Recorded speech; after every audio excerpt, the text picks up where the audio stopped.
এই থানার অস্ত্র কোথায় কোথায় গেছে সেগুলোকে উদ্ধার করতে হবে। বিক্রি করছে এখান থেকে বাদ থেকে ওই বাদ পর্যন্ত মাদক খাইছি। এই শহরের অস্ত্র উদ্ধার আমি করে দিছি। আর চোর চুরদের আমার স্যান্ডেল যোগ করে তাদের কৃষ্ণায় বসে রাখতেন।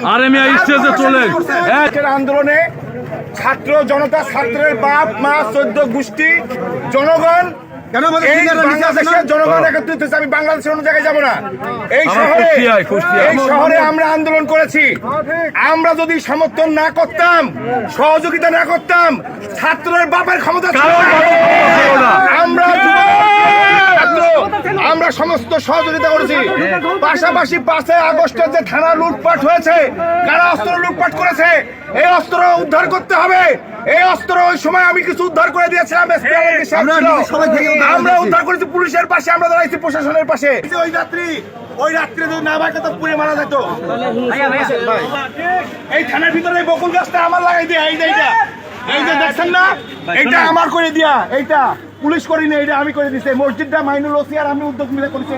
এই যে এই মসজিদটা, এই যে ব্যাডমিন্টন খেলার এইটা কামাল উদ্দিনের কই দিয়া, শুনে রাখেন আজকে।